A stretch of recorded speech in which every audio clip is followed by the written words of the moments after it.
Ang kwento ay tungkol kay Mio, isang dalaga na nawala ng tiwala sa kanyang sarili upang mabuhay. Dati siyang masayahin at masigla, ngunit ngayon ay tila nawala ng ganang mabuhay. Iniisip na lamang na ang kaligayahan ay bagay na hindi para sa kanya.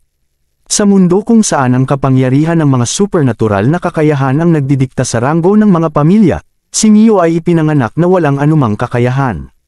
Nang malaman ng kanyang ama ang tungkol dito, tumanggi itong tanggapin siya bilang kanyang anak na babae, gaano man kadaming pakiusap ang ginawa ng kanyang ina. Pagkatapos mawala ang kanyang ina sa murang edad, hindi na naranasan ni Mio ang tunay na pag-ibig. Agad na nagpakasal muli ang kanyang ama sa ibang babae, na nagkaroon ng anak na babae na may supernatural na kakayahan. Mula noon, nagsimulang bumuo ang lahat para kay Mio. Nawala ang kanyang pwesto sa kanyang sariling bahay at naging isang alipin. Sa isang banda, ang kanyang stepsister na si Kaya ay nag-aaral at bumibili ng mga bagong kimono. Sa kanyang panig, hindi siya pinapayagan na mag-aral o bumili ng kahit ano para sa kanyang sarili. Araw-araw siyang nagtatrabaho bilang alipin ng maraming oras, at patuloy na pinagalitan at inaabuso ng kanyang stepmother na si Konoko. Ang masaklap pa dito, ay ang patuloy na pagkuha ng mga huling alaala ng kanyang ina. Anumang bagay na nagpapaalala sa kanyang ina ay laging kinukuha nito mula sa kanya. Mga damit, accessories, at maging ang puno ng cherry blossom. Sa lahat ng ito, hindi siya tinulungan ng kanyang ama, ni hindi nito pinigilan ang pang-aabuso. Habang lumilipas ang mga taon, tinanggap na lamang ng dalaga ang kanyang kapalaran, bilang isang taong hindi karapat-dapat sa anumang kaligayahan. Isang araw sa hapon, isang bisita na nagngangalang Minoru Tatsushi ang bumisita sa mansyon, upang makipag-usap sa ama ni Mio na si Shinsei Mori. Sa ilang sandali, nagsimula ng magtsismisan ang mga alipin, na ang dahilan ng pagbisita nito ay tungkol sa kasal ng kanyang anak na lalaki. Dahil 19 na taong gulang na si Mio, nagtaka sila kung para ba ito sa dalaga. Samantala, matapos marinig ang mga ito ay nagsimulang mag-isip si Mio ukol dito. Sa sandaling iyon, dumating si Koji na pangalawang anak ni Minoru. Natutuwa ang dalaga na makita ito, pagkat di katulad ng iba ay mabait si Koji sa kanya. Alam naman ng binata kung paano tinatrato si Mio sa kanilang bahay, kaya ginagawa ang kanyang makakaya upang pasayahin ito paminsan-minsan. Sa gabi, di inaasahang sinabihan si Mio ng kanyang ama na manatili sa bahay kinaumagahan. Nagulat ang dalaga nang marinig ito, dahil di katulad sa stepsister ay hindi siya pinapayagang lumabas ng bahay, at halos ikinukulong. Kinabukasan, habang abala ito sa paglilinis ay bumisita si Koji sa mansyon. Natutuwa ito na muling makita ang binata at tinanong ang dahilan ng pagbisita nito. Lumalabas na inanyayahan ito ni Shin, upang talakayin ng isang mahalagang bagay. Bago pumasok, binigyan ng binata si Mio ng ilang matamis. Ilang sandali pa ay umulan, at matapos ipatawag ng kanyang ama ay agad pumasok sa silid. Sa gitna ng paglalakad, hindi nito maiwasang isipin ang posibilidad ng isang panukala sa kasal para sa kanya. Kasabay nito, alam niya sa sarili na hindi dapat masyadong umasa. Ganun pa man, sa pag-iisip kung paano bumisita kahapon si Minoru, matapos sabihin ng ama na manatili siya sa bahay, at ngayong dumating si Koji upang makipag-usap ay naniniwala na ito ay tungkol sa isang marriage proposal. Kaya naman, nang makarating sa harap ng pinto ay talagang bumilis ang tibok ng puso ng dalaga. Pumasok ito sa silid, subalit doon ay inihayag ng ama ang nakaayos na kasal ni Koji sa kanyang kapatid. Ikakasal ang binata sa kanyang pamilya at ang susunod na mamamahala dito. Ito ay higit na rason, upang ang kaunting ligaya na nararamdaman ng dalaga ay biglang maglaho. Nagpatuloy ang ama nito sa pag-anunsyo na may isa pang panukala sa kasal mula sa pamilya Kudo. Iyon ay para sa kanya at ipapakasal kay Kyoko Kudo. Nang marinig ito ay natuwa ang maldit ang stepsister. Iyon ay dahil si Kyoko Kudo ay kilala bilang isang malupit na personalidad. Iyon ang rason kung bakit lahat ng mga mapapangasawa nito ay tumakas. Sinubukan magbigay opinyon ng dalaga subalit pinatahimik ito ng kanyang ama. Nais nitong umalis si Mio kinabukasan kasama ang lahat ng kanyang mga gamit. Nagkibit-balikat na lamang ang dalaga at saka umalis. Samantala, nalungkot din si Koji matapos malaman na ang lalaking pakakasalan ni Mio ay hindi ang kanyang kuya. Sa isang flashback ay nalaman nito na pakakasalan si Kaya, at ang kuya na si Kojushi ay pakakasalan si Mio. Balak ng kanilang ama na siya ang maging successor sa Saimori business, habang ang kanyang kuya ang mamamahala sa kanilang negosyo. Sinubukan mang tumanggi at magpilit magpakasal kay Mio, subalit kinumbinsi ng ama na para lamang ito sa kaligayahan ni Mio. Balik sa kasalukuyan, makikitang bumisita ang dalaga sa puno ng cherry blossom. Dahil huling bisita na ito sa kanyang ina ay tuluyan ng nagpaalam. Kinabukasan, nagsimula na itong mag-impake ng kanyang mga gamit. Binigyan ito ng isang tagapaglingkod ng ilang rice balls upang may makain sa gitna ng biyahe. Bago makaalis, nagpaalala ito kay Mio na alagaan ang kanyang sarili, bagay na pinagpasalamat naman ng dalaga. Pagkatapos mag-impake tiningnan nito ang kanilang bahay sa huling sandali, at lahat ng mga alaala na naranasan dito ay nagsimulang lumitaw sa kanyang harapan. Matapos ito, nagtungo na siya sa tren para sa bagong kabanata ng kanyang buhay. Pagkalipas ng kalahating oras na biyahe, nakarating ang dalaga sa lugar kung saan nakatira ang pamilya Kudo. Nang kumatok ito sa pinto, isang tagapaglingkod na nagngangalang Yuri ang bumati sa kanya. Masigla siya nitong dinala sa silid kung nasaan si Kyoka, kung saan pagkapasok ay yumuko at nagbigay galang. Dahil lumipas na ang ilang sandali na nakababa pa rin ang ulo, nagtanong si Kyoka kung hanggang kailan ito balak yumuko. Agad humingi ng paumanhin ang dalaga at itinaas niya ang kanyang ulo. Sa sandaling tumingin ito kay Kyoka, ay tila na love at first sight sa binata. Pilinaw nito na hindi niya kailangan ng anumang paumanhin, at sundin lang nito ang anumang ipag-utos. Kung sasabihin niyang umalis siya, aalis siya. Kung sasabihin niyang mamatay siya, mamamatay siya. May paggalang na sumang-ayon ang dalaga at nagtanong kung may iba pa, kung kaya lubos nagulat ang binata. Matapos ito, dinala na ng butler si Mio sa kanyang silid. Kinagabihan habang nakahiga sa silid, naniniwala ang dalaga na ang dahilan kung bakit nagpadala ng marriage proposal si Kyoka, ay dahil naniniwala itong may supernatural siyang kakayahan tulad ng stepsister. Kinabukasan, maaga itong gumising upang maghanda ng almusal. Gusto nitong patunayan na may silbi siya bagay na sinumang lalaki ay wala nang mahihiling pa sa masarap na almusal. Pagkatapos magluto ay agad nitong pinaghain si Kyoka. Samantala, hindi alam ng binata na si Mio ang nagluto nito kaya pinatikman muna sa dalaga. Nag-alinlangan ito sa una, dahilan upang mabuo sa isip ni Kyoko na lason ang pagkain. Hindi na kumain ang binata at agad pumunta sa trabaho, kung kaya tuluyang nasaktan ang puso ng dalaga. Si Kyoko Kudo ay ang kapitan ng Special Anti-Grotesquerie Unit sa kasalukuyan. Ang Grotesquerie ay mga mapaghiganting espiritu na umaatake sa mga tao sa pamamagitan ng pagsumpa sa mga ito. At dito, ang mga taong may supernatural na kakayahan ay nagsasanay sa ilalim ni Kyoka, upang paksain ang nasabing halimaw at iligtas ang mga tao.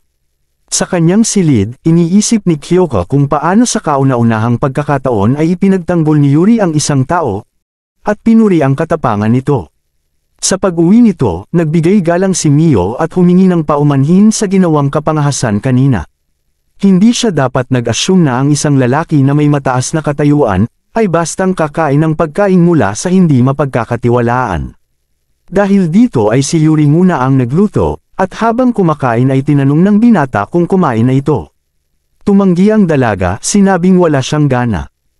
Hindi naman nagsalita ang binata at nagtungo na sa banyo. Hiniling ni Mio na siya na ang mag-ayos ng banyo, ngunit tumanggi si Kyoko pagkat mas mabilis umano mapapainit ang tubig gamit ang kapangyarihan. Ikinalungkot ito ng dalaga pagkat wala nang ang abilidad ay hindi pa magawang makapag-init ng paligo. Pagkatapos magbihis, humingi ng tawad ang binata sa hindi pagkain ng niluto ni Mio. Malilit umano si Yuri bukas, kaya kung maaari ay ito ang magluto ng almusal. Bago umalis, sinabi nito kay Mio na maligo na pagkat naghanda na ng paligo para dito. Nagpasalamat ang dalaga at nangako sa sarili na gagawin ang lahat upang hindi na magkamali. Kinabukasan, habang naghahanda ng almusal ay nagulat ang dalaga nang makita si Yuri na dumating sa oras. Hindi alam kung ano ang sinabi ni Kyoko, tumawa si Yuri at sinabi kay Mio na gusto lang nitong kainin ang almusal na kanyang iluluto. Pagkatapos, sa kaunting tulong ni Yuri ay naghanda si Mio ng almusal. Matapos makapaghain, kinain nito sa wakas ng binata at sinabing masarap yon. Ito ang unang beses na napuri ang dalaga, kung kaya naiyak ito sa kaligayahan. Habang abala ito sa paghuhugas ng pinggan, malalim ang iniisip ni Kyoka. Nagtataka ito kung bakit ang anak ng isang kilalang pamilya ay nakasuot ng damit na higit pa sa salitang kupas. Ang katawan nito ay mukhang payat na tila hindi nakakakain ng maayos, at ang mga kamay nito ay mukhang pagod na parang nagtrabaho bilang alipin. Kasunod nito, nagdesisyon ng binata na alamin ang nakaraan ng dalaga. Bago umalis para magtrabaho, sinabi nito kay Yuri na alagaan si Mio. Masaya naman si Yuri dahil sa unang pagkakataon ay nagpakita ng interes si Kyoko sa kanyang kasintahan. Ganun pa man ay tumanggi ang binata, sinabing hindi siya interesado. Sa kabilang banda, hindi nito nakikita si Mio bilang isang babaeng naghahangad ng kanyang kayamanan at katayuan, hindi tulad ng mga dating kasintahan.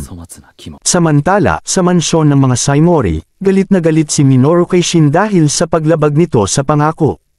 Iyon ay dahil pinabayaan nitong makipag-ugnayan si Mio kay Kyoka Kudo. Ang ina ni Mio na si Sungi ay mula sa pamilya ng mga Yusuba, ang may pinakamalakas na supernatural na kakayahan.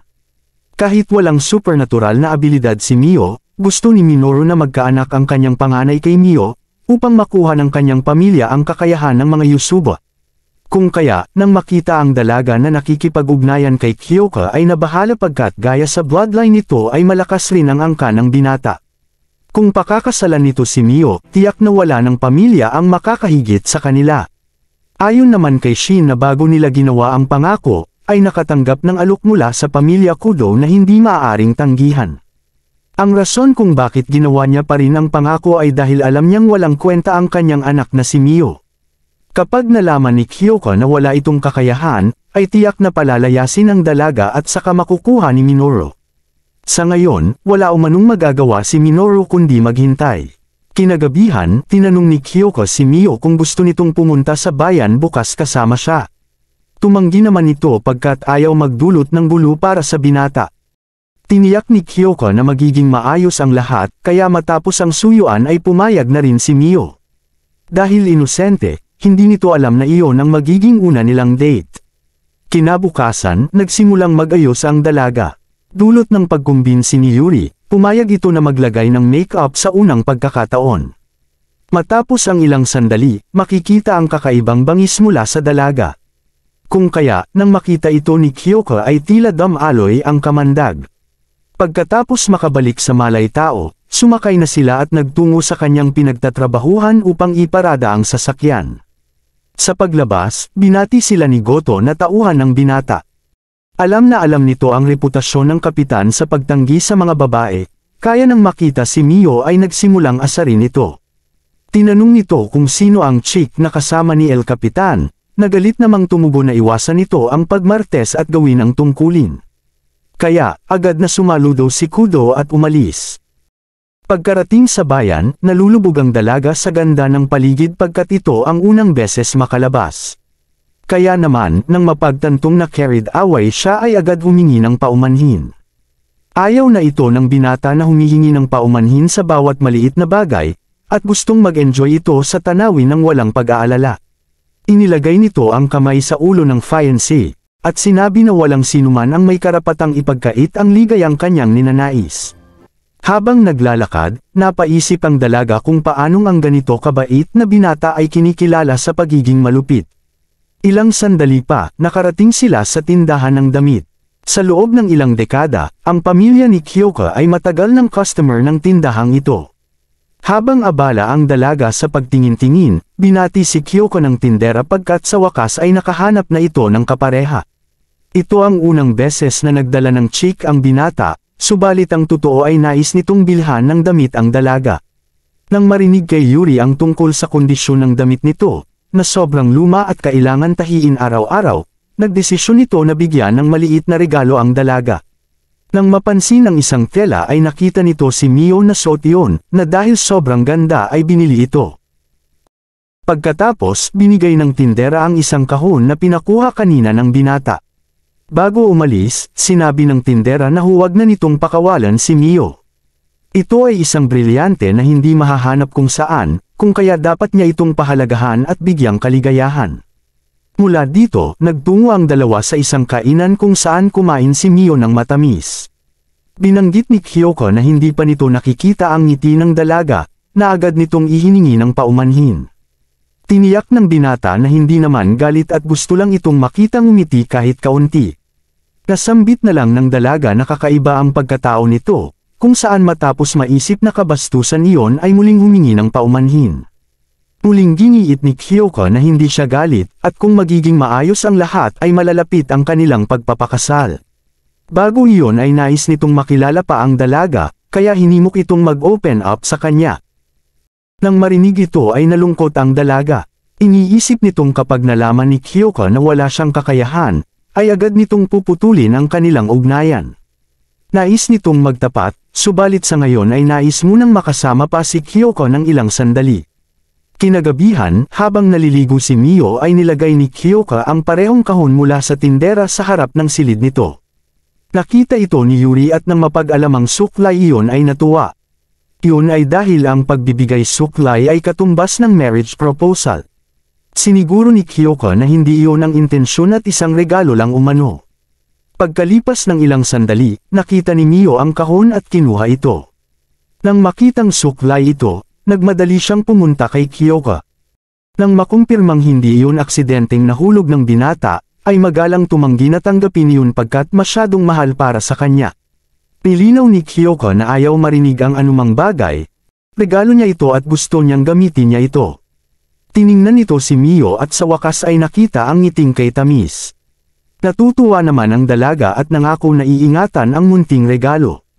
Kinabukasan sa trabaho, ang taong inatasan ni Kyoko na imbestigahan ang nakaraan ni Mio, ay nagsiwalat na orihinal na kasintahan ni Shin si Konoko. Ganun pa man, pinilit si Shin ng ama na pakasalan ang ina ni Mio dahil sa mga isyu sa politika. Ibinunyag din ng asset na walang anumang supernatural na kakayahan ang dalaga. Ito mismo ang dahilan kung bakit nagbago ang pakikitungo ni Shin sa sariling anak. Nang sumali si Konoko sa pamilya, lumala ang kalagayan ni Mio at tinuring itong katulong. At sa panghuli, ibinahagi ng asset na ang ina ni Mio na si Sumi ay talagang mula sa pamilya ng Yusubo. Nang marinig ito ay nagulat ang binata, pagkat kilalang kilala ang pamilya ng mga Yusubo sa pagkakaroon ng pinakamalakas na supernatural na kakayahan. Kinabukasan, nagdesisyon si Mio na magbigay rin ng isang bagay kay Kyoko. Dahil walang malaking budget, tinanong nito si Yuri kung may extra ipon. Nagsimulang maghanap ang butler at nang makita ang isang libro ay ibinigay ito sa dalaga. Tiningnan nito ni Mio, at napansin ang isang nakapulupot na lubid. Naisip nitong perpekto iyon kaya nagdesisyong gawin ito. Bago umalis si Kyoko para magtrabaho, humingi ito ng pahintulot na lumabas kasama si Yuri. Pumayag si Kyoko, ngunit nagpaalala ito na huwag mawala o sumunod sa mga estranghero. Upang matiyak na ligtas ito, nagbigay ang binata ng isang anting-anting at nagpayo na dalhin yun palagi sa tuwing lumalabas. Kinahapunan, pumili na nga ng kulay sina Mio at Yuri para sa lubid. Nang makita ang purple ay naisip na bagay iyon kaya iyon na ang pinili at binili. Sa daan pa uwi, biglang naalala ni Yuri na kailangan niyang bumili ng asin para sa bahay. Sinabihan nito si Mio na maghintay muna doon, pagkat siya ay may bibilhin. Pagkaalis, ilang segundo lang ang lumipas ay hindi inaasahang nakasalubong ni Mio sina Kaya at Koji na nagdulot ng kaba. Nang makitang mag-isa si Mio, naisip ni Kaya na pinalayas na ito ni Kyoko sa bahay at wala nang matutuluyan. Dahil dito, di niya maiwasang pagtawanan ang dalaga. Sinubukan ni Koji na pigilan ang maldito ngunit hindi ito nakinig. Ipinahayag nito kung gaano siya natutuwa na makita si Mio sa kaawa-awang kalagayan. Bilang isang spoiled brat, nangako ito na bibigyan ng ilang barya ang dalaga basta't magmamakaawa ito sa kanya. Sa oras na iyon ay dumating si Yuri, at maling akala ang maldita na kasamahan nito ni Mio. Dahil dito, nilinaw ni Yuri na siya ay katulong ni Mio. Hindi makapaniwala ang maldita, habang nagpaalam si Yuri at dinala si Mio pauwi. Sa ibang dako, dumating si Kyoko sa mansyon ng mga Saimori at dumiretso sa punto. Gusto niyang opisyal na makapareha si Mio, at pakasalan ito upang maging asawa. Nang marinig ito, parehong nagulat sina Shin at Konoko. Pagtatapat ni Kyoka na alam na niya ang lahat tungkol sa mga kabulastugang ginawa ng mga ito kay Mio. Kahit na ganun ay hindi siya nag-aalangan na magbigay yaman, basta't magsisisi ng buong puso ang buong pamilya kay Mio ng harapan. Kung hindi, bukod sa hindi pagbibigay ng yaman ay tuluyan niyang puputulan ang ugnayan sa mga ito. Humiling si Shin ng ilang oras para mag-isip, pumayag si Kyoka ngunit giniit na hindi maghihintay ng matagal. Sa labas ng bahay, dumating sina Koji at Kaya. Nang makita ng maldito si Kyoka, natulala ito sa tickles ni El Capitan. Pagkalipas ng ilang sandali, nakarating si Kyoka sa bahay. Tiningnan nito si Mio at tinanong kung may problema, na tiniyak naman na maayos lang ang lahat. Nang maglaon, ibinahagi ni Yuri na simula nang makita nito ang kapatid na spoiled ay tila nawala sa focus. Ginawa ni Kyoka ang lahat para mag-open up si Mio, subalit pinili nitong magsawalang kibo. Nagdulot iyon ng pagkabahala kaya napaisip ang binata kung paano mapapalakas ang loob nito.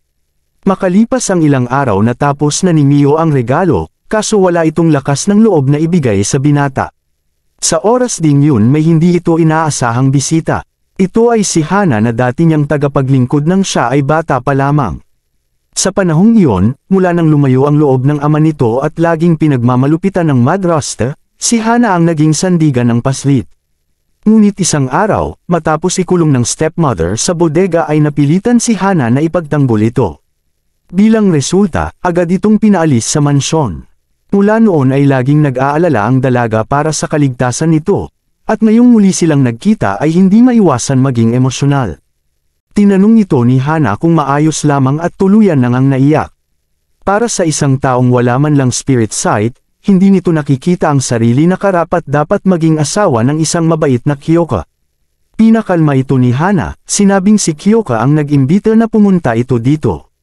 Alam na nito ang lahat tungkol sa kanyang nakaraan, maging ang tungkol sa kakulangan ng supernatural na kakayahan.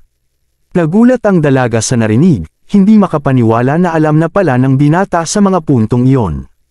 Matapos makasalubong si Kaya ay muling nagbalik alaala ang kawalang halaga, nagsimulang magduda kung paano tatanggapin ng isang kilalang tao bilang asawa, gayong walang supernatural na kakayahan. Ngayong naisip ang mga ito, ay hindi maiwasang manghinayang sa isang banda. Magkaganon pa man, tinipon na nito ang anumang lakas ng loob at pumunta kay Kyoka. Inamin nito ang kawalang kakayahan, at halos sa buong buhay ay naging katulong sa sariling bahay. Hindi ito sinabi sa binata dahil natatakot na baka iwanan pagkatapos. Bilang parusa sa pagtatago nito, ay agad siyang aalis kung ipag-utos ng binata. Ngunit, bago umalis ay nais muna iregalo ang tali na ito. Niyakap ni Kyoka ang dalaga at tinanong ito kung ano ang kanyang gusto. Iyon ba ay manirahan kasama siya? Naiiyak na tinugunan ni Mio na sinabing gusto nga itong makasama. Natuwa ang binata nang marinig ito, hiniling na itali ng dalaga ang munting regalo. Itinuli ito ni Mio at talagang bagay sa binata, na nangako na iingatan iyon palagi. Matapos ito, nagpasalamat si Mio kay Hana dahil sa pagpunta, sinabing mag-ingat ito saka nagpaalam. Sa ibang dako, nagmamatsyag pala si Minoru kanina pa at nang makita ang sitwasyon ay nagalit ito. Hindi ito papayag na basta mawala si Mio, at handang magsakripisyo ng kahit ano makuha lang ito. Kinabukasan, dumating na rin ang kimono at natuwa ang dalaga nang malaman na si Kyoka ang pumili ng kulay. Samantala, pinagbigay alam ni Minoru kay Kaya na nagkakamabutihan na si Kyoka at ang kapatid nito na ngayon ay nagtatamasa ng ligaya.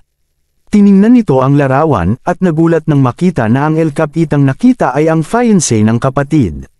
Galit na galit ito dahil ang walang kwentang kapatid ay may mas gwapong kapareha. Plano nitong hilingin sa ama na kanselahin ang engagement, at sa halip na si Mio ay siya ang pakasalan ni Kyoka. Tiwala ito dahil palaging binibigay ng kanyang ama ang anumang kahilingan. Sa panig ni Minoru, syempre masaya ito na umayon lahat ang plano. Samantala, ayon sa kahilingan ni Mio ay pauwi na sina Kyoka at Goto para maghapunan. Habang ihahatid si Hana sa bahay nito, gusto ni Mio na magpasalamat kay Goto sa pamamagitan ng pagluluto ng pagkain. Pagkalipas ng ilang sandali, nakarating na ang mga ito. Nang makita si Mio sa bagong kimono, hindi maiwasan tumigil ng oras para kay Kyoka. Pinuri nito ang kagandahan ng mapapangasawa at nagpakilig naman sa dalaga. Sa silid, habang nagsisimula ang hapunan ay nasarapan si Goto sa pagkain. Matapos ibuhos ang juice, nagpasalamat si Mio kay Goto sa paglalaan ng oras upang ihatid ang dating tagapaglingkod. Simpleng nagdamos naman ang loko at hiniling sa dalaga na iwanan ang kapitan para pakasalan siya. Ang resulta, syempre nagalit si El Capitan. Dahil dito, agad humingi ng paumanhin si Goto sa malikot na tirada. Ganun pa man, sineryoso ito ng dalaga at binasted si Goto, sinabing si Kyoko lang ang kanyang the one. Matapos kumain, umuwi na si Boy Basted. Balik sa mansyon ng mga Saimori, ilang beses man humiling si Kaya na pakasalan si Kyoko ay tumanggi ang ama. Gihit nitong ayaw ng pag-usapan ang anumang bagay na may kinalaman kay Mio. Kinabukasan, habang naglalakad si Koji ay nakita nito ang grupo ng mga estranghero na pumapasok sa isang kotse sa harap ng bahay. Pumasok ito at nakita si Kaya, tinanong nito ang dalaga kung ano ang ginagawa doon. Sumagot ito ng tanong na kung gusto ng binata na pakasalan si Mio. Tumanggi ang binata sa alok, ngunit siniguro ni Kaya na meron na siyang plano. Agad naghinala ang binata kaya nais nitong alamin ang tungkol sa plano. Ibinahagi ni Kaya na gagawin nila ang lahat, umatras lang si Mio sa marriage proposal. Nagdulot iyon ng pagkabahala kung kaya matapos umalis ni Kaya ay nagtanong sa ama, na kung bakit walang paki ang mga ito sa kaligayahan ni Mio. Bilang pinuno ng pamilya, gusto ni Minoru na matiyak na uunlad ang kanilang lahi. Para mangyari iyon, wala itong pakialam kung mawala man ang kaligayahan ng ibang tao. Ikinagalit ito ni Koji kaya gamit ang kapangyarihan ay sinalakay ang ama. Sa kasamaang palad ay sobrang lakas nito para sa kanya at na-overpower. Pagkatapos itali ng ama, sumakay ito sa kotse at umalis. Balik sa mansyon, pumasok ang kuya nito sa silid na si Kujushi at hindi nagustuhan ang mga pinaggagawa ng kanilang ama. Kung kaya, matapos marinig ang kwento ay nagdesisyon nitong tulungan siya. Matapos alisin ang tali, pinaalalahanan siya nitong protektahan ang dapat protektahan. Sa dako ni Mio, nagpaplano itong ihatid ang nilutong tanghalian kay Kyoko. Matapos mag-ayos, nagdala ito ng bagong supot at umalis. Kasabay nito, nakalimutan nito ang anting-anting na nasa ibang supot. Pagkalipas ng ilang sandali, nakarating ito at si Yuri sa opisina at ibinigay ang lunchbox kay Kyoko. Matapos iyong kunin, nagpayo ang binata na magpahinga muna ang mga ito dahil sobrang mainit. Sa kabila nito tiniyak ng dalawa na ayos lang sila, at bago umalis ay nagtanong ang binata kung dala ng dalaga ang anting-anting. Tiniyak iyon ng dalaga, kaya nawala ang alala ng binata bago sila magpaalam sa isa't isa.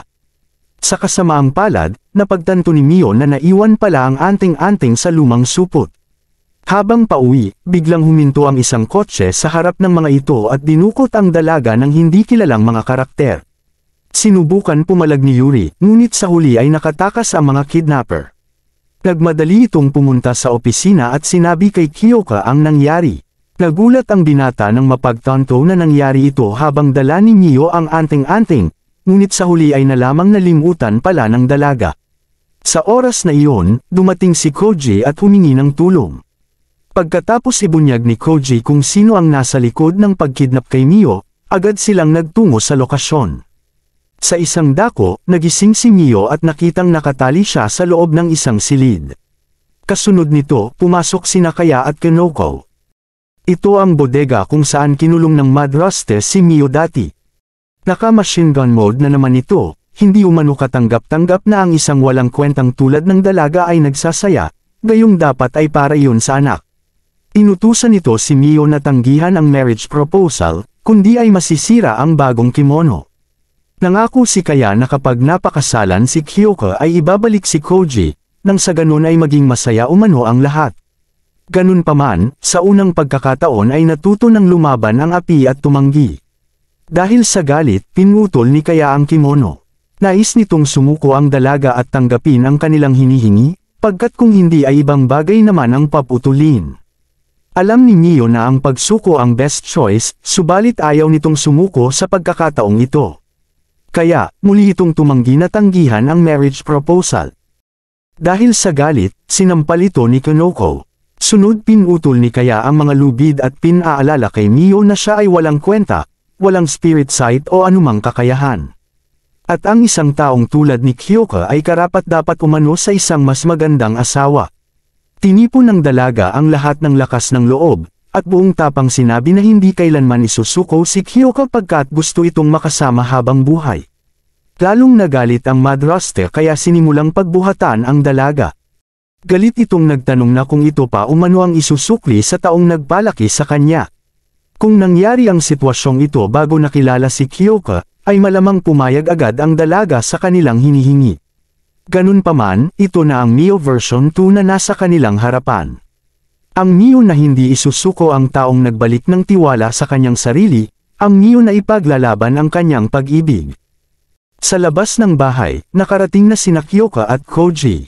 Kahit gaano kadaming beses na kumatok si Koji ay walang nagbubukas ng pinto. Dahil dito, ginamit na ni Kyoka ang kanyang kapangyarihan at puwersa ang siyang nagbukas ng landas. Agad nitong hiningi ang lokasyon ni Mio, subalit nilinaw ni Minoru na hindi na babalik ang dalaga. Dahil sa pagmamatagas na ito, nagdesisyon ang binata na hanapin ito mag-isa. Umagitna si Minoru kaya tinanong ito ni Shin kung ano ang nangyayari. Sambit nito na mamaya na ang paliwanag, pagkat kung hindi nila pipigilan si Kyoka ngayon ay tiyak na mawawasak ang buong mansyon. Upang pigilan si Kyoka, pareho nitong ginamit ang kanilang mga kapangyarihan. Ganun pa man, madali itong sinira ng binata kaya napamax potential si Tanda. Naging agresibo ito at kinontrol ang hangin para umatake.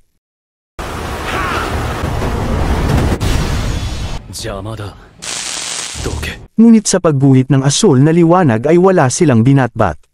Namangha na lamang si Koji, matapos makita kung paano nilampaso ni Kyoka ang ama niyang tampalasan.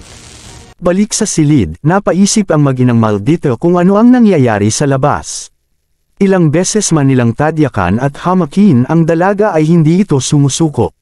Sa labas, habang papasok na ang mga bida ay naghanda si Tanda ng huling alab na pag-atake. Madali itong winasak ni El Capitan, subalit sa lakas ng pag-atake ay kumalat ang apoy sa buong mansyon. Kasunod nito, binagsakan ni Kyoko si Tanda ng pangil ng kidlat.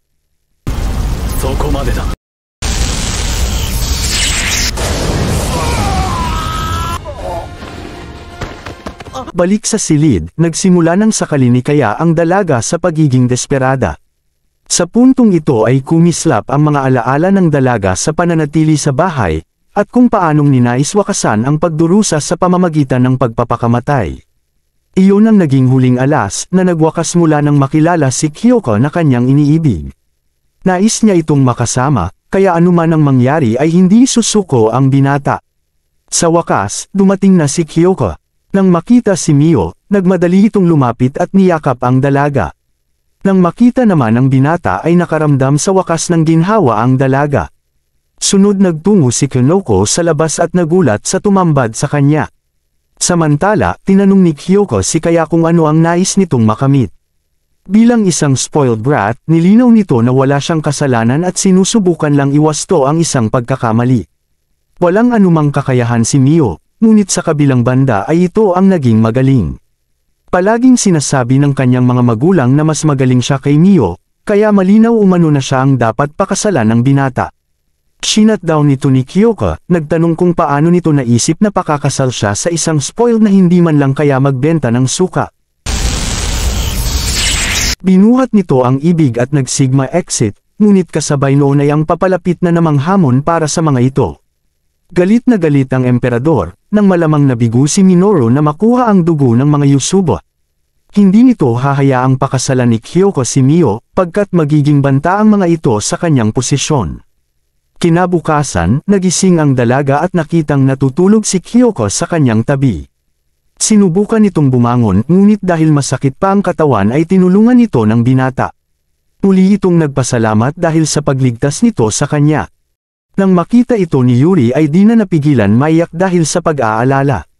Sunod nagtanong ang dalaga kung ligtas na kalabas ang lahat mula sa bahay ng mga Saimori. Siniguro ni Kyoko na ligtas ang lahat ngunit tuluyang nasunog ang bahay. Nang marinig ito ay nalungkot ang dalaga, hiniling kung maaari siyang bumisita sa mga Saimori. Pinagbigyan ito ni Kyoko at pagkalipas ng ilang sandali ay nakarating na sila, kung saan naguluhan si Mio nang makita ang kalagayan ng mansyon. Ibinahagi ni Kyoko na lumipat ang ama nito kasama ang mga Maldito sa kanilang villa sa kanayunan. Kahit pa si Minoru ang mastermind, hindi pa naipapahayag sa publiko ang kaugnayan nito. Ganun pa man kasabay nito, ang panganay na anak na si Kazushi ang magiging pinuno ng kanilang pamilya. Nang makita ang puno ng cherry blossom ng kanyang ina na tuluyang nasunog, ay di maiwasan malungkot ng dalaga. Hinawakan nito iyon at may liwanag na lumabas, at pagkatapos ay naging alikabok ang natirang parte. Matapos ito ay umuwi na sila, kung saan binati ang mga ito ni Koji sa labasan. Hiniling nito na makipag-usap kay Mio kahit saglit at pinagbigyan naman ng binata. Sa isang kubo, formal nagpasalamat si Mio sa kaibigan matapos marinig kay Kyoko ang mga pagtulong nito. Ganun pa man, iba ang opinyon ng binata pagkat kung naging malakas lang sana ay agad nang napigilan ang ama. Pinagbalita nito kay Mio na bilang parusa, magiging katulong ang stepsis kung saan sing maldita nito ang amo. Lumipat rin ito sa dating tahanan upang sanayin ang kakayahan. Gusto nitong maging malakas upang sa susunod ay makakaya ng magprotekta, sunod nagpaalam at umalis. Pagkabalik, opisyal nang naging magkasintahan sina Mio at Kyoko, at nang malaman ng dalaga na malapit na silang ikasal ay naging kamatis. Ganun pa man, alam nito na bago maging asawa ay kailangan muna kumilos bilang isang tunay na babae. Kung kaya, hiniling nito sa binata kung maaari siyang mag-aral ng etiquette at manners. Pumayag ito, at upang madali ang pagkatuto ay iimbitahin nito ang nakatatandang kapatid bilang guro. Tubos ang tuwa ng dalaga, at nang makita ang future husband ay nag-blush ng husto. Nag-alala na ang binata kung may lagnat ito, na taranta namang siniguro na kinilig damage lang. Kinabukasan, dumating ang ate ni Kyoko na si Hazuki, at nagpasalamat dito ang dalaga sa paglalaan ng oras upang pumunta at turuan siya. Na-impress si Hazuki, kaya hindi mapigil ang yakapin nito ng mahigpit. Sa sobrang cute, nais ni Hazuki na dalhin ito sa kanyang bahay, subalit may martes ang agad pumasok para tumutol sa plano. Sinabi ni ate na biro lang pagkat kung gagawin iyon ay magiging lonely ang night ni kapatid.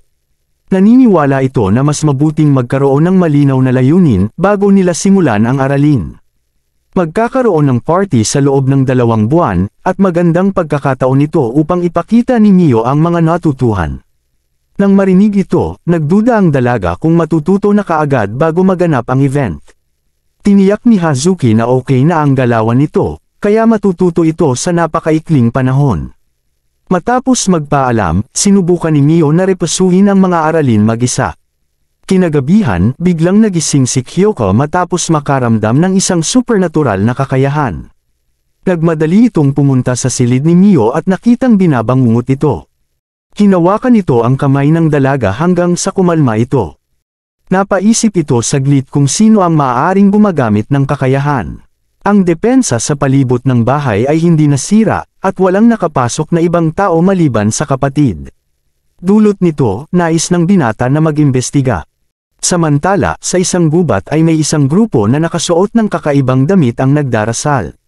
Di nagtagal, isang malaking bato ang nabasag at maraming grotesques ang lumabas. Kinabukasan, pinatawag ang binata ng emperador kasama sina General Musashi at Kajushi. Pumasok ang mga ito kung saan nakaupo ang anak ng emperador na si Takahito. May kakayahan itong tinatawag na revelation, na nagbibigay daan upang makita ang anumang darating na sakuna. Dahil may sakit ang emperador, ito ang tatalakay tungkol sa pagkasira ng selyo.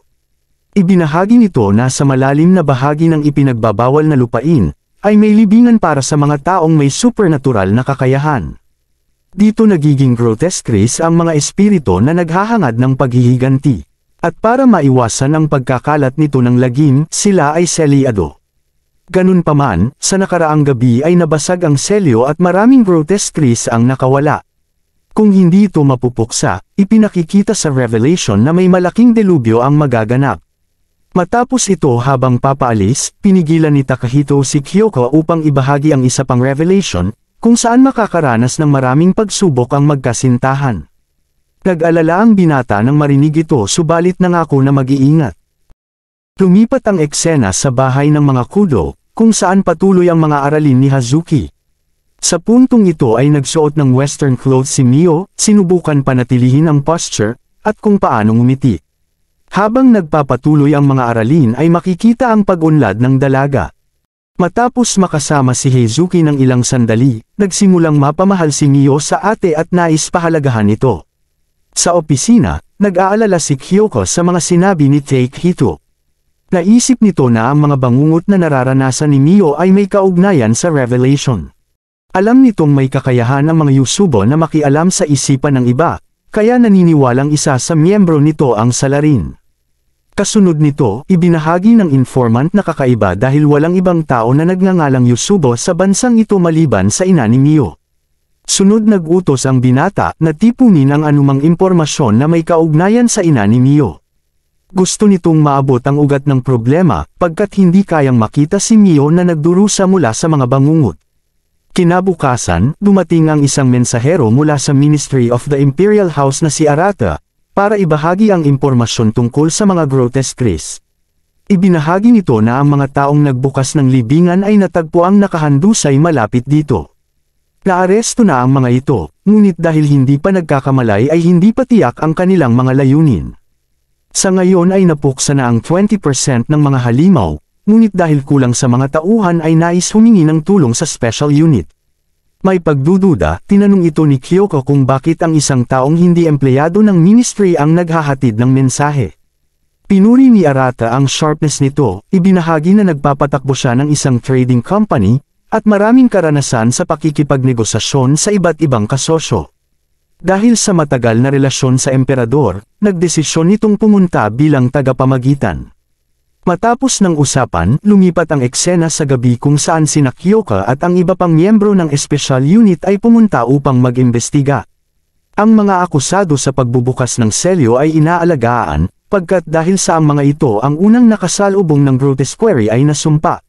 Pumunta si Kujushi upang alisin ang sumpa, para maimbestigahan ang tungkol sa layunin ng mga ito.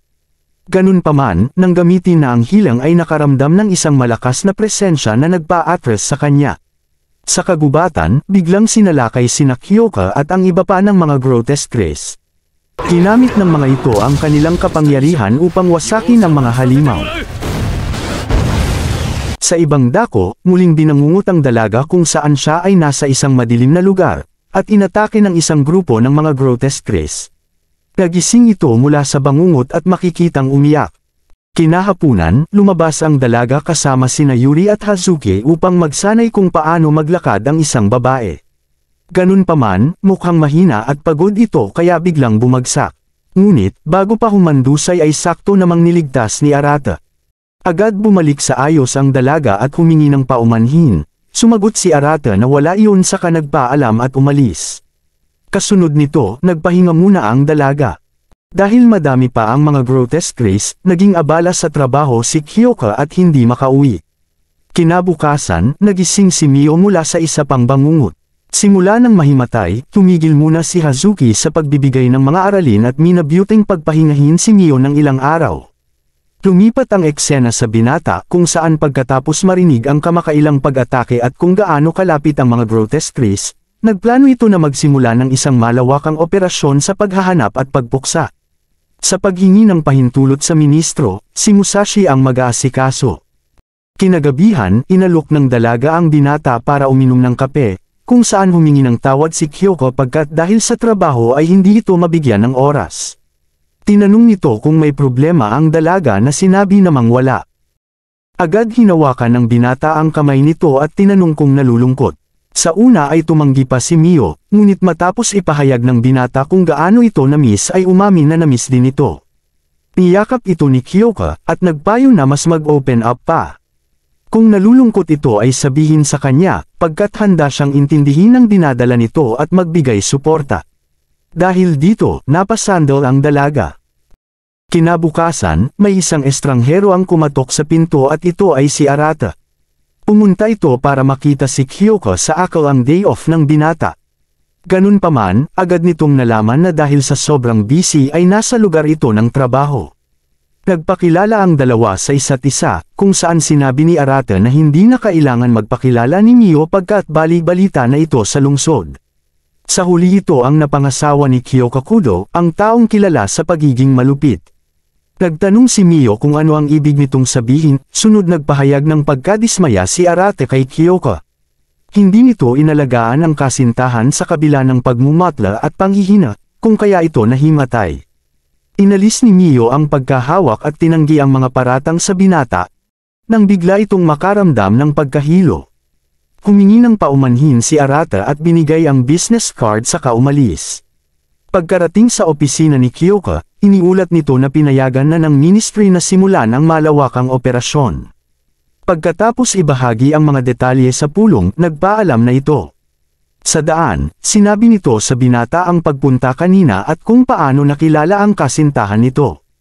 Pinaalala nito kay Kyoka na si Mio ang kasintahang pangarap ng sinumang lalaki, kaya nakakagalit kung paano ito tretuhin ng binata.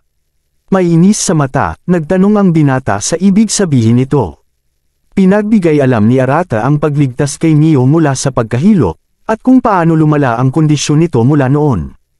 Para kay Arata, hindi alam ni Kyoka ang halaga ni Mio, at hindi ito karapat-dapat sa dalaga dahil mas inuuna pa ang trabaho. Matapos sabihin nito ay umalis na siya. Kinagabihan, tumawag ang informant kay Kyoka at nagbahagi ng isang nakakagulat na impormasyon. Ibinunyag nito na si Sumi Yusuba ay nakarehistro sa ibang pangalan ng pamilya, at ito ay si Sumi Suruki. Nang marinig ito, agad na pagtanto ni Kyoka na ito ay may parehong last name sa pamilya ni Arata. Pagka-uwi, hinanap nito si Mio at nakitang nakatayo ito sa harap ng kalan at nasa mahinang kondisyon. Agad nitong tinanong ang dalaga kung bakit naglihim, at kung bakit hindi nito sinabi ang tungkol sa pagkahimatay. Inamin nito na alam din ang tungkol sa pagkabangungot ng dalaga, at kung hindi ba ito mapagkakatiwalaan. Tumanggi si Mio, sobrang abala at pagod ito sa trabaho kaya ayaw nang abalahin pa. Gihit ni Kyoka na ito ang pagod, at kung alam niya lang na magiging mahina ito ay hindi na sana pinayagan mag-training kasama ang ate. Sa kabila nito, agad na pagtanto ng binata na ang mga salita niya ay nakapinsala sa dalaga. Biglang bumagsak si Mio, kaya sinisi ni Kyoka ang sarili sa pagsasabi ng masasakit na salita. Upang wakasan ang pagdurusa ng ibig, dinala nito si Mio sa bahay kung saan nakatira si Arata. Pagkarating sa mansyon, agad nagkamalay si Mio at nagdesisyon maglakad mag-isa. Habang papasok, nagulat ang binata nang makita ang puno ng cherry blossom sa gitna ng tag-init. Sunod lumapit si Arata at binati ang dalawa sa pagdating sa tahanan ng mga Yusuba, at binunyag na siya ay pinsan ni Mio. Nagtanong si Kyoka kung may miyembro ng pamilya ang nasa likod ng bangungot ni Mio. Sumagot si Arata na baka umano. Totoo na ang kakayahan ng mga Yusuba ang nasa likod ng mga bangungot, ngunit ang nagdudulot ng mga ito ay si Mio mismo. Ang supernatural na kakayahan nito ang nagdudulot noon, bagay na tinanggi ni Mio pagkat niwala siyang spirit sight. Kalmadong sumagot si Arata na tama iyon, ang pagtingin sa espiritu ay ang pinakamababang sukatan para malaman kung makakakuha ng kakayahan ang isang tao. Ganun pa man, sa pamilya ng mga Yusuba ay hindi ito bihira. Sa katunayan, hindi rin ito makita ang mga espiritu. Sa ilang sandali, dumating ang pinuno ng pamilya Yusuba na si Yoshiro. Ito ang ama ni Sumi at ang lolo ni Mio. Pumasok ang mga ito sa bahay upang sa silid ay doon ituloy ang usapan. Dahil sa paglagay ng barrier ni Arata, agad nakaramdam ng ginhawa si Mio. Diretso sa punto si Kyoka at tinanong kung paano matatapos ang bangungot ni Mio. Nagmungkahi si Arata, kapalit ng pagsasabi ng paraan ay nais nitong putulin ni Kyoka ang koneksyon kay Mio at isuko ito sa pamilya. Nagtanong ang binata kung bakit hindi agad tinulungan ng mga ito si Mio, sinagot ni Yoshiro na dahil walang nag-akala na magkakaroon ng kakayahan si Mio sa matandang edad. Ganun pa man, ngayong nakikita nilang meron ito at napaka-rare pa, hindi nila hahayaang makuha ng ibang pamilya ang kapangyarihang ito. Ang kakayahan ni Mio ay tinatawag na dream sight, may kakayahang makialam at manipulahin ang panaginip ng sinuman. Upang maiwasan ang sakuna ay mananatili si Mio dito. At upang maiwasan ang anumang panganib ay hindi ito papayagan lumabas. Nilinaw ni Kyoka na hindi isusuko si Mio, ngunit ayaw itong marinig ni Arata mula sa isang taong tagalabas. Gusto lang nitong pumayag si Kyoka sa kanilang panukala at umalis. Ganun pa man, kahit anong mangyari ay hindi papayag ang binata at nangako na paprotektahan si Mio. Nang marinig ito ay tumawa si Arata, Nakakahiyang marinig ito mula sa isang taong hindi man lang napigilan ang pagkidnap sa dalaga. Kung wala ang mga Yusuba, hindi rin ito mapipigilan ang mga bangungot ni Mio. Hindi bastang susuko ang bida, sinabing kung hindi nila sasabihin ay hahanap ng solusyon sa sariling paraan. Sa takbo ng usapan ay walang mapagkasunduan, kaya tinanong ni Arata si Mio kung saan ito gustong manatili. Sa di inaasahan ay hindi umano nito alam kaya nasaktan ang binata. Ang dahilan kung bakit sinabi iyon, ay dahil hindi kayang makita si Kyoko na nag-aalala at naghihirap dahil sa kanya. Dahil walang winner, nagmungkahi si Arata na magkaroon ng duelo at ang mananalo ang makakakuha kay Mio. Kung mananalo si Kyoko, sasabihin din ito kung paano matatapos ang bangungot ni Mio. Pumayag si Kyoko hanggang sa lumabas ang mga ito para maglaban. Binuksan ni Arata ang duelo sa isang pagbaril ngunit nakaiwas si Kyoko at agad sumugod ng mabilis. Nagawa nitong makahiwa ngunit ilusyon lamang pala. Sa isang sorpresang pag-atake, nasugatan si Kyoko. Ganun pa man, nang subukan ulit ni Arata ang ilusyon technique ay nakapag-adapt na ang binata. Naglabas ito ng usok at gumawa ng maraming clone, at pinakawalan naman ni Kyoko ang kanyang kapangyarihan. Sa tindi ng output, namangha si Arata kung ano ang mangyayari kung ang tulad nito ay mawalan ng kontrol. Isa-isa tinanggal ni Kyoko ang clone, habang gumawa ulit ng bago si Arata.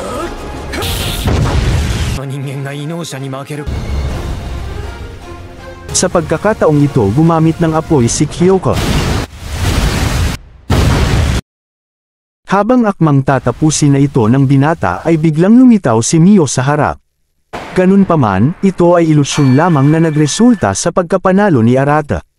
Habang tumatakbo si Mio patungo kay Kyoko, ginamit nito ang kapangyarihan para i-teleport ang binata sa bahay nito. Dahil dito, nagalit si Hazuki at binatukan ang binata. Wala itong paki sa resulta, basta ibalik ni Kyoko ang kanyang Mio. Sa kabila nito ay duda ang binata kung tama iyon, ibinahagi na hindi sigurado si Mio kung gustong sumama. Binugbog ito ni Heizuki at sinabi na kilala niya si Mio, sinabi lang nito yun dahil ayaw mag-alala ang loser. Kung ayaw nitong makasama siya, edi bakit pa ito nag-effort magsanay na kumilos na isang tunay na babae. Ito lang ang tanging tao na meron ang dalaga, kaya kung mang-iiwan pa ito ay wala nang matitira pa. Kasunod nito ay may tumawag, pinagbigay alam kay Kyoko na may emergency pagkat maraming tao ang namatay matapos salakayin ng mga grotesque race.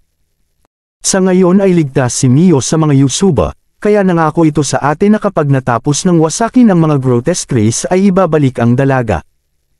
Lumipat ang eksena sa mansyon kung saan malungkot si Mio habang iniisip si Kyoko.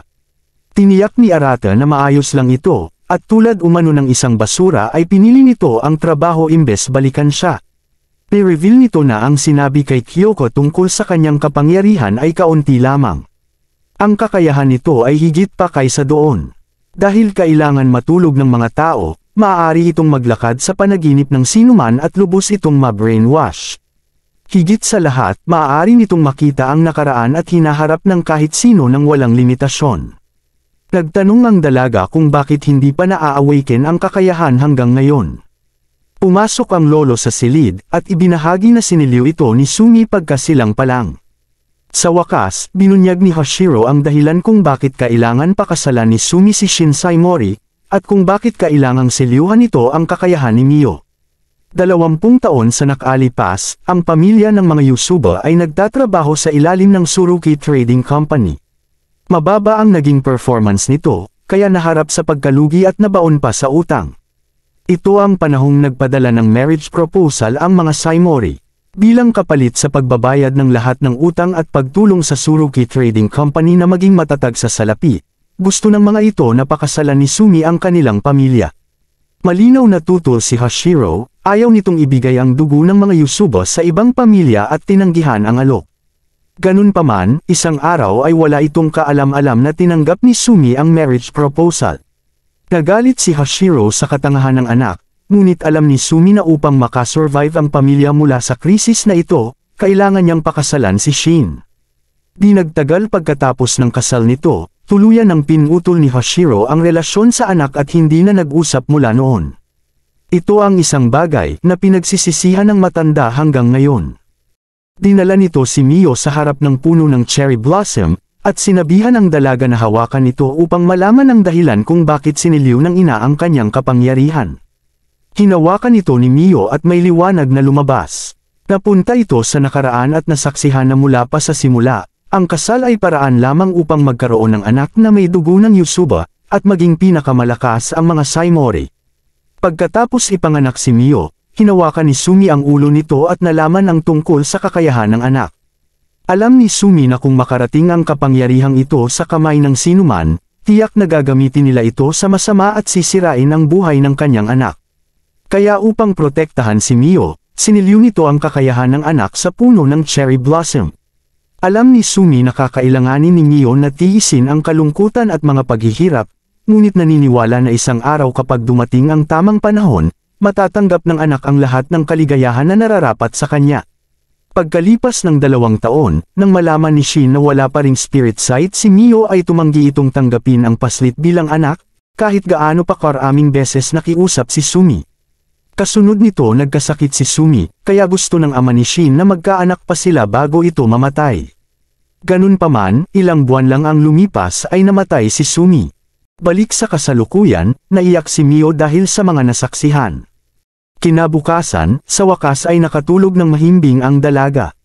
Habang lumilipas ang mga araw, patuloy ang pakikipaglaban ni Kyoko sa mga grotesques at patuloy namang gumagaling si Mio.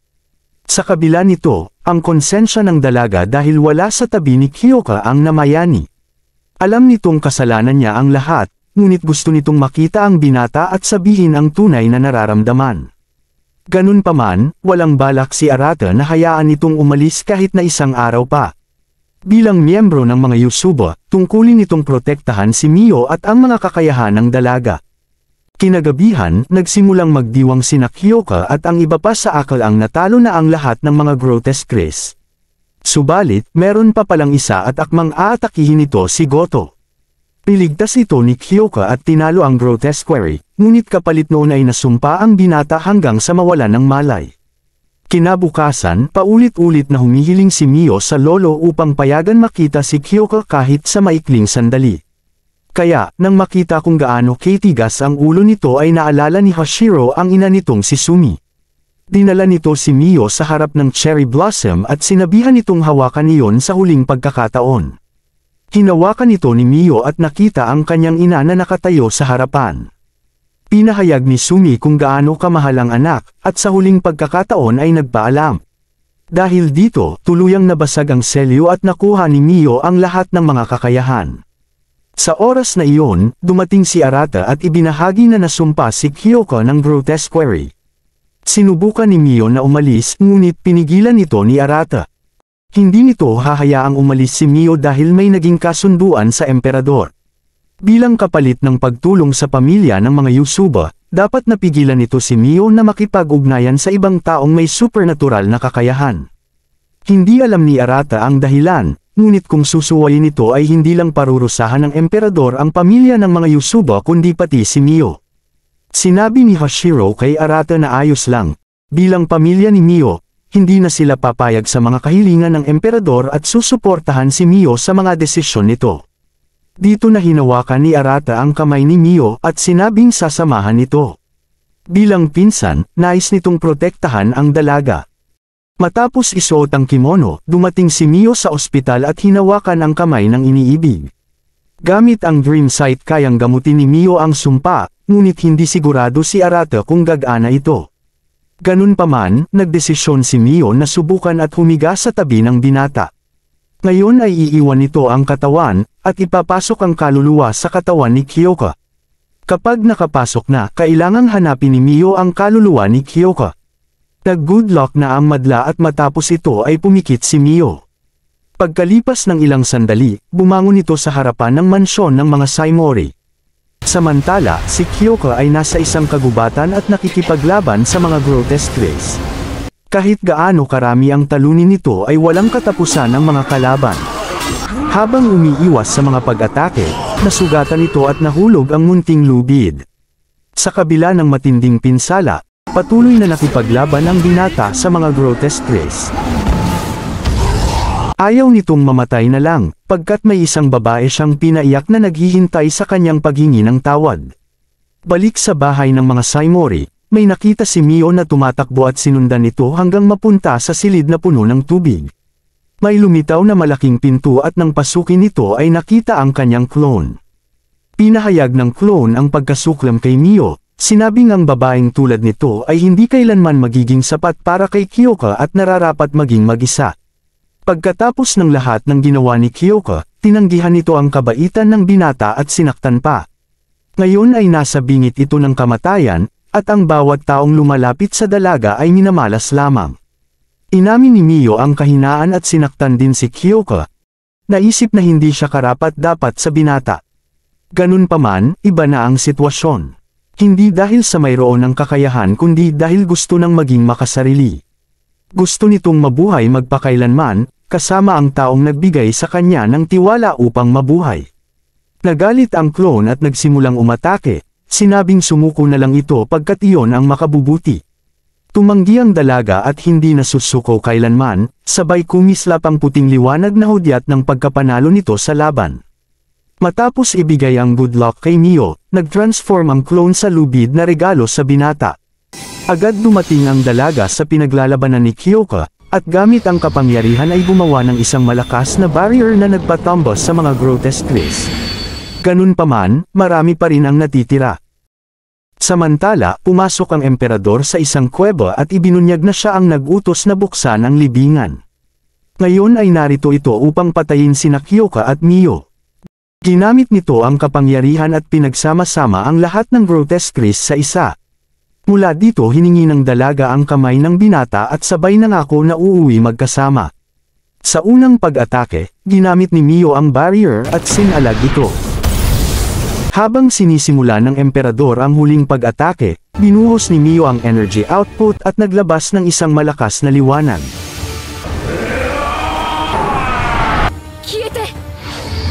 Pinuksan nito ang Grotesque King at pinabagsak ang emperador. Dineklarang wagi ang romantiko at romansa, kung saan muling tinali ng dalaga ang regalo. Humingi ito ng tawad sa mga sinabi, na hindi naman ayon sa nararamdaman. Ang totoo, mahal nito ang binata at gusto itong makasama sa dulo ng walang hanggan. Humingi rin ng tawad si Kyoka, dahil sa galit ay nasabi ang mga salitang nagpaiyak sa dalaga. Kapwa pinatawad nito ang isa't isa, at ano pa nga ba't yakap ang naging kasunod.